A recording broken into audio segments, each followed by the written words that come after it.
Hi guys! Welcome back to my YouTube channel. Good morning, good afternoon, good evening sa ating lahat. Saan man tayo sulok ng mundo. Sana'y nasa mabuti tayong kalagayan at ligtas sa anuman masamang kapahamakan. At bagong lahat, shoutout muna tayo sa founder ng Kalingap, Kuya Val Santos Matubang at Edna Vlogs Kalingap Rob, siyempre kay Jack Matubang at sa lahat ng mga sponsor na walang sawa tumulong sa mga nangailangan. More blessing to come. At siyempre, shoutout muna tayo sa akin team strikers. Nandyan si Hayat's Mix Vlog, Selena Barbusa, Sis Pixie Lexi, Migalabi shoutout, Ermagalo Mix Vlog, at syempre nandyan si Ermagalo Mix Vlog. Mega love shoutout sa ating team, mabuhay, at syempre si Ate Malo.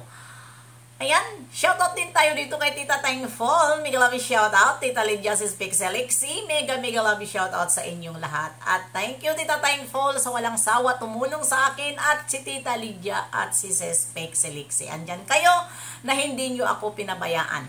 Ayan.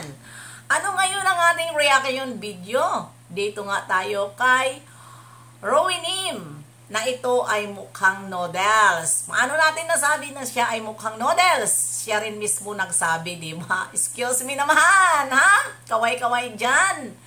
Akala ko ba mga healthy food ang kinakain nyo, tulad sa sinabi mo na ang Serena ngayon ay mataas na ang timbang dahil nakakakain na ng mga masasarap na pagkain.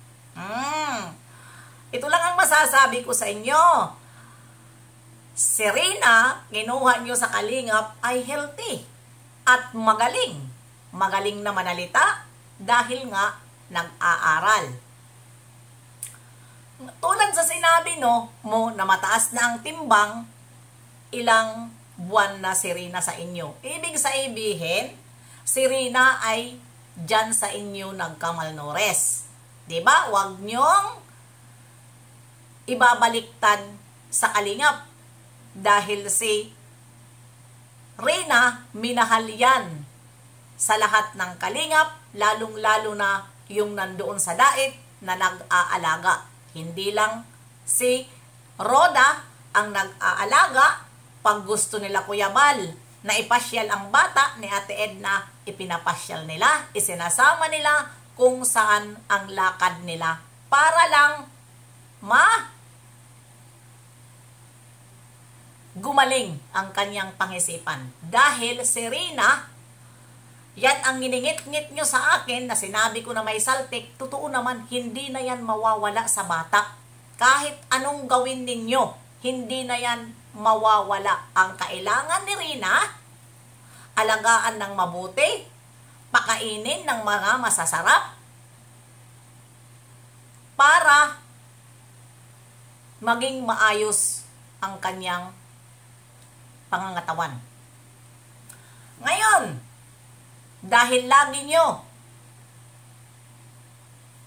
binabaliktad sa Kalingap, ano naman ngayon ang ginagawa nyo kay Rina?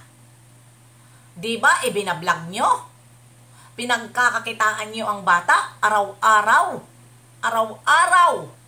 content nyo na wala naman nagsisita. I-content nyo kung si Rina ay magaling na talaga para naman maging masaya si Kalingap Rob at si Kuya Val at si Ate Edna. Maging masaya sila na kinuha nyo at gumaling. Dahil nga, magagaling kayo at mga wakwak kayo, magnanakaw kayo kay Rina. Ano sabi nyo? Binibira ko si Mel. Talaga naman! Bibirahin ko talaga. Bakit hindi ko bibirahin si Melanie? Nung time na si Rina viral, ano ang sabi niya? Hindi ba siya, di ba, hindi siya man lang makita ng mga tao na nagpupunta doon kay Lolo Nestor. Nung pinuntahan siya doon sa bahay na doon sa bahay niya, nagpakita siya pero hindi kasama si Kalingap Rob. Iilan lang namang keyboys ang nagpunta doon. Ano ang sinabi ni Melanie? Iwas siya sa mga basher. Baka mabash siya dahil Alam daw naman niya ang social media. Bakit hindi niya pinanghawakan yung sinabi niya na ayaw niya na mabasya? Ano naman ngayon ang ginawa niya? Talagang mababasya. Dahil bakit? Bakit niya kinuha si Rina bigla na hindi naman siya nag-aalaga nito? Diba? Ayaw niya paalagaan noon kay Tatay Nestor. Dahil gusto niya doon sa Kalingap. Kaya nagbitiw si Kuya Bal ng salita na walang ibang makakakuha kay Rina kundi ang kanyang nanay. Dahil narinig niyo yung sinabi ni Kuya Bal, ano ang ginawa niyo kay Melanie? Sinuhulan niyo? Akala ko ba hindi siya mukhang pera? Di ba sinuhulan niyo? Ginulo niyo ang buhay ng bata. Ginulo niyo ang buhay niya. Sa totoo lang, dahil alam ko bandang huli hindi kayo mananatili kay Rina.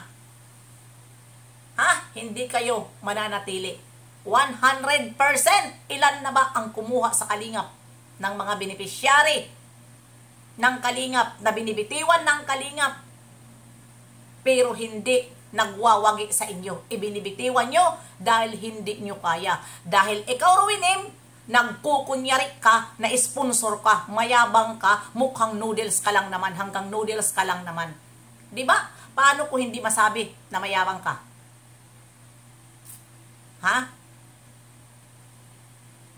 Ipakita mo ang trabaho mo. Huwag ipakita mo yung lagi kang nakabihis, at wag mo rin ako. Ito lang. Huwag mo akong tawagin lola. Dahil wala akong apo na kasing edad ko. At mukhang noodles.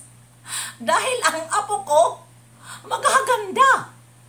At hindi mukhang noodles. Hindi. Mukhang noodles ang apo ko. Kaya wag mo akong tawagin lola. Ang may karapatan lang sa akin tumawag lola, ang apo ko, hindi ikaw na mukhang noodles. Dahil wala akong kilalang apo na tulad mo. Wala akong apo.